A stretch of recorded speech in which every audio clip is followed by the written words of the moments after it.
Hey, brand builder, Rory Vaden here. Thank you so much for taking the time to check out this interview. As always, it's our honor to provide it to you for free. And wanted to let you know there's no big sales pitch or anything coming at the end. However, if you are someone who is looking to build and monetize your personal brand, we would love to talk to you and get to know you a little bit and hear about some of your dreams and visions and share with you a little bit about what we're up to see if we might be a fit. So if you're interested in a free strategy call with someone from our team, we would love to hear from you. You can do that at brandbuildersgroup.com/podcall, brandbuildersgroup.com/podcall. We hope to talk to you soon. All right, y'all. Welcome to a recap episode on the influential personal brands. One of your co-hosts, AJ Vaden here, and I'm doing my recap conversation on my conversation with Tiff and Leon from Tiff's Treats. They are the founders and owners of Tiff's Treats, which is a $500 million business. They started it in college together, have grown it to incredible success.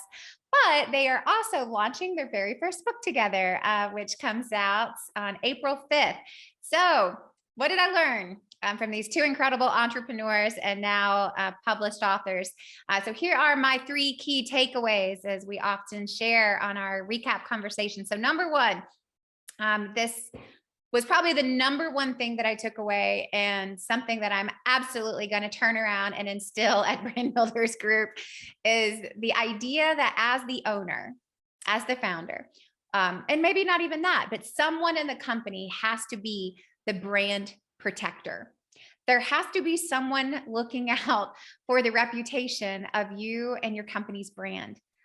Most often, it probably makes more sense for it to be the founder or owner, but there are people who look out for the finances. There are people who look out for revenues. There needs to be someone who says, this is not in line with the brand. So the answer is no. Even if it costs you money, even if it costs you time, there's got to be someone who is the brand protector of going, there are things we say yes to, there are things that we say no to, but at the end of the day, my job is to protect the brand and the reputation of this organization, or for yourself, right? How often do we as individuals who are building our own personal brands say yes to everything, and then all of a sudden what we stand for and our own business becomes diluted because we talk about everything. We have different business models, different ideas. We could speak on anything. We write about everything, and simultaneously we're not clear on anything. And I thought that was really good. It's like, be willing to say no to protect the brand. Loved that. I can think of like 3 instances in our own company right now where it's like, no, I just need to put my foot down and go, that's not in line with who we are. My job is the brand protector. So the answer is no. May cost us money, but it's worth it. It's worth it in the long run. So good. So good. Second thing that I thought was really good. And also, I have a little insider intel on this one because I got a galley copy of the book. But I just love the concept of, you don't have to have a lot to get started.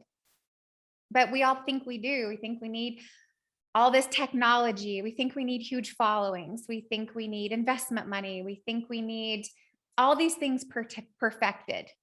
And the truth is, we don't. We just need to get started. Right? I loved hearing the story of how they started. They were 19 in college, started with $20, a cell phone, with her skill sets of baking cookies and using his college apartment. That's not much, right? And there's beauty in the naivety of all of that. So, that old saying, ignorance is bliss. And as we get older, we just become less ignorant to things and simultaneously become a little jaded. But what if we stopped doing that? What if we looked for real opportunities to do things that we were passionate about, and we opened up our eyes to every single opportunity right around us? We don't do that as much anymore. And I so want to bring that back into, it's like, there's no reason this couldn't work except for us believing that it couldn't work.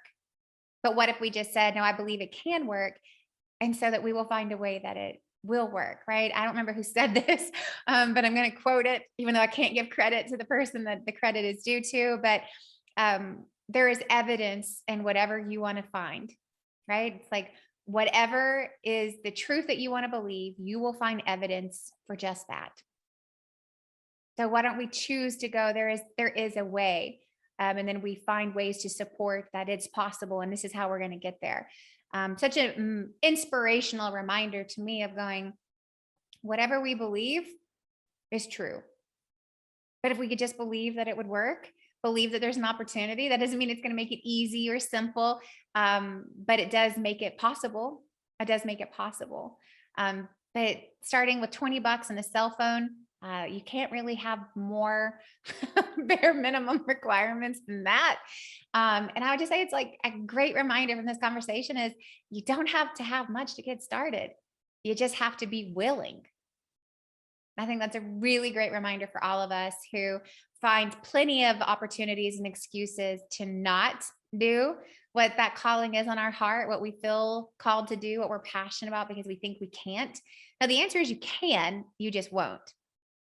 Great moment in this interview today.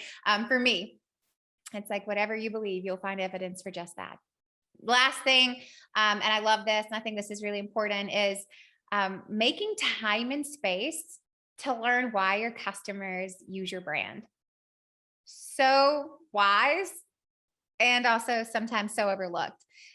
We look for how do we find our target audience? How do we grow revenues, grow our client base, retain them? How about spending just as much time of going, why do they use us? Like, what is it about us that sticks out to them? So creating those opportunities for conversations and feedback and stories, whatever those may be, of actually digging in and saying, like, here's a place where you can submit your stories. Here's where you can give us our feedback. Like, we actually want to talk to you. Tell us what's going on. How'd you find us? Why are you using us? And then creating elements every step of the way of going, why do you use us? Why did you buy from us? Why do you continue to use us? And that creates your own ammunition for how you should market and who your audience is and what your audience wants from you and what you should keep and what maybe doesn't matter that you think does. I love feedback. I love customer feedback. But it's like, even in this conversation, I'm going, so much of the feedback is not asking, why did you pick us? Duh, like such an aha moment. I'm going, oh, geez, still so much to learn, still so much to do. But such a great just reminder from people who have been so successful in business, started with an idea and a dream and has grown it to $500 million in revenue, launching their first book, and just want to give the behind the scenes look at what it likes to be married, be in business, grow a family, grow a company, and all the details in between. So again, I said it, go check out this book. So excited to support just fellow entrepreneurs and fellow authors. So go to cookiedelivery.com/Vaden, our last name. You'll get a discount code and a link to pick up the book. So stick around, come back and catch another episode at The Influential Personal Brand.